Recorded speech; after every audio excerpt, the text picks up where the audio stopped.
All right, today we're going to take a look at an external event or external module. It's called Move Data to Other Event.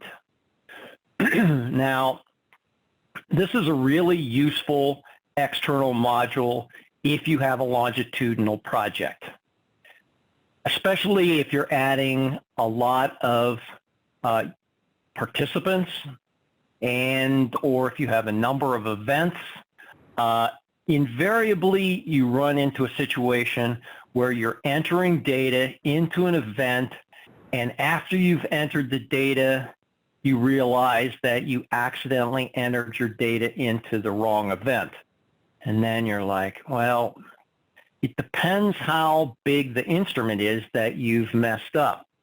You know, is it a matter of you going in and entering all the data into a different event?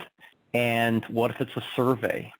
So if it's a survey, then you really can't do that exactly. But one way or another, there is this module that says move data to other event. And I want to show you how this works. I set up a little project here. There are two instruments. There's a screening form, really just last name in it. And there is a instrument with just lab values, a few different lab values so that you can see how this works. And the idea would be that you'd want to collect the lab values for this participant at different points in time. So you're going to set this up as a longitudinal project. So I went ahead and enabled this as a longitudinal data collection. And to save time, I went ahead and set up my events. So we take a look. And the thought is I'm going to collect this lab work once a week. So the participant, I'm going to see them, they're going to come in, I'm going to talk to them on the phone, we're going to get their blood work somehow, whatever. The process doesn't exactly matter, it's how this external module works. So I designated my instruments for my event, and basically I just took my screening form for that first event, and then my lab values are going to be every week across the timeline for the longitudinal study. So I would come in to my record status dashboard, and I've got a record in here already. I'll enter some data into my week 2 and just say that I drew my blood hypothetically over here on May 6th. Got a blood sugar of 95. Potassium of 4, and a calcium of 9. And I'll say this is complete. All right, I come back to my record homepage, and because I enabled this external module, again, it's called Move Data to Other Event, and one thing to note, when you add it to your project, you do need to activate it for use, or it won't show up for you and you wonder why it's not working. So I went ahead and activated that. And if I look at my record status dashboard, nothing looks out of the ordinary, but I realize when I take a look at this that I was supposed to enter this data into week 3. Actually, we didn't have a visit on week 2. The participant was away on vacation, and so we didn't get the lab values on that date. This was supposed to go into week 3. So all I need to do is open the record, and I've got little moving trucks. And I have moving trucks for the events up here and then the data that's been entered. So if I want to move my data, all I have to do is click on the moving truck, and I want to move my data from week 3 to week 4, I'll migrate that, and there it goes all the way over to week 3, or 4. I want to go back to week 3, can do that. And so there we are. That's all it takes to migrate your data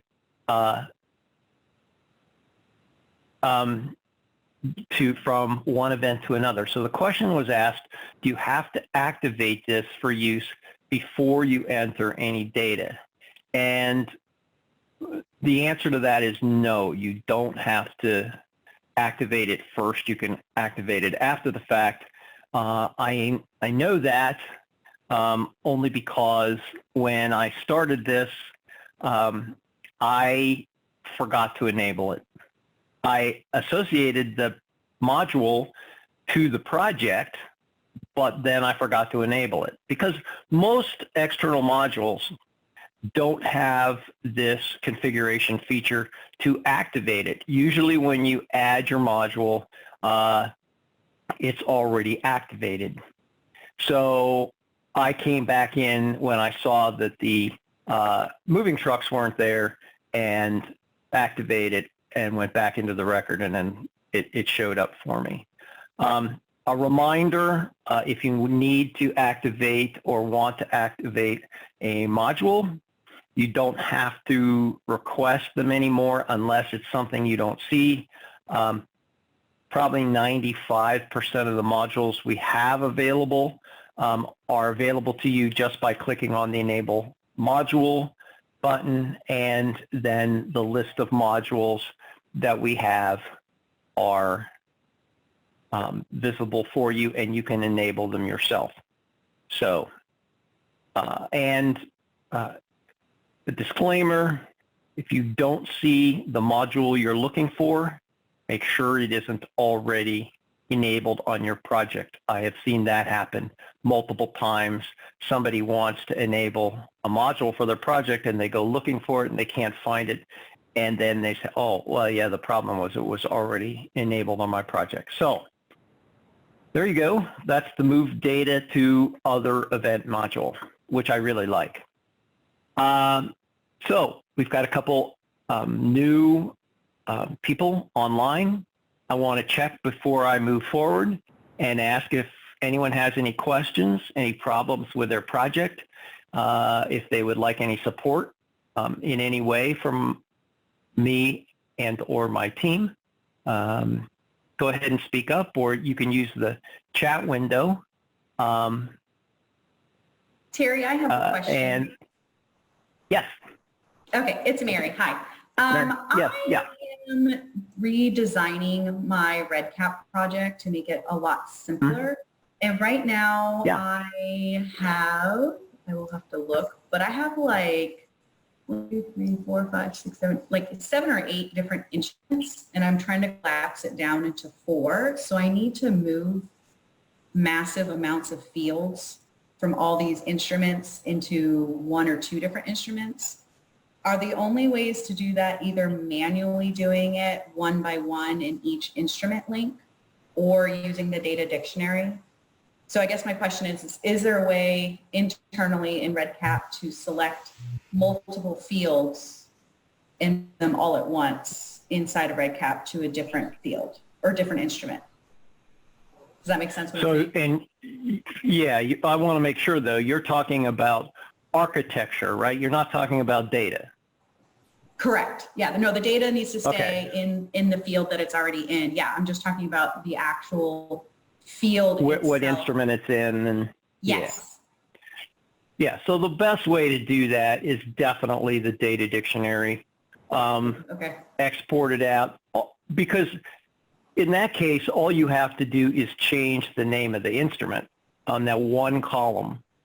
Right. And there's nothing else. You just, and you need to make sure once you change the name of the instrument that all of the fields associated to that instrument are together. Otherwise, you won't be able to import the data dictionary. But other than that, yeah, no better way. If it was just one-off kinds of things, then you know, just to make sure that other people on the call know, you know, if you're moving a field, it's great to use the move option on a field. If you click on it, it will ask you where you want to move it to. That way you can move it to a different instrument. But if you're talking about moving, yeah, that's painstaking. If you have a number of them to do. That's why I'm asking. Yeah. Yep. All right. Thanks. Sure. A question that came up was, does everyone who accesses the record status dashboard see the moving trucks and has right to use it? That is a good question.